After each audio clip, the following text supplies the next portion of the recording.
আসসালামু আলাইকুম। ক্যাসাস না করে কেউ কবরে যেতে পারবেন না। ক্যাসাস মানে হচ্ছে সমপরিমাণ বদলা। আপনি যদি কাউকে একটা থাবড় মারুন, থাবড় দেন অন্যায়ভাবে, সেই থাবড়টাও আপনার খেতে হবে। এটার নাম হলো ক্যাসাস।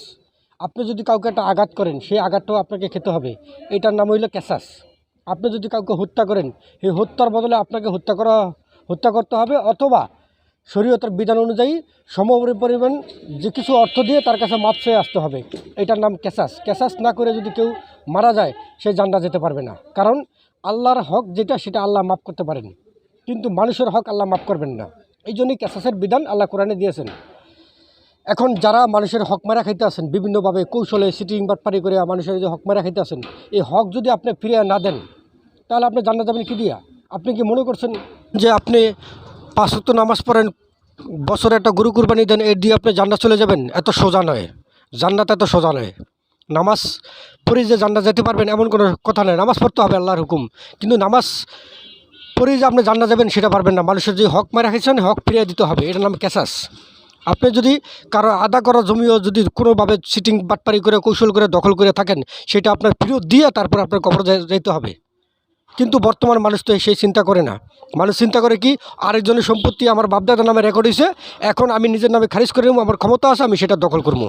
এই দখল করার চিন্তা করতেছে, কারো টাকা পয়সাকে মারিয়া খাইতেছে, মা বোনের ইজ্জত নষ্ট করতেছে, ক্ষমতার জোরে অনেক কিছু করতেছে, পিছন থেকে ইশারা দিয়া শয়তানি কর্মকাণ্ড করতেছে, যার কারণে অনেক গরিব অসহায় মানুষ বিপদে পড়তেছে।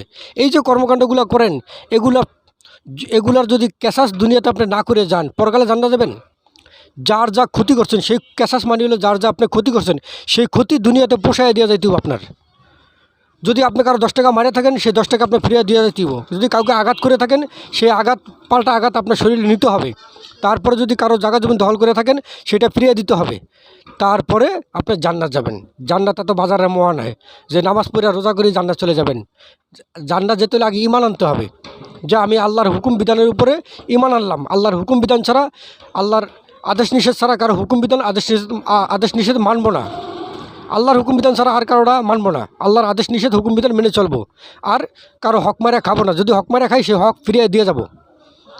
খেয়ে থাকি, যদি কোনো কারণে খেয়েও থাকি, সেটা ফিরিয়ে দেব।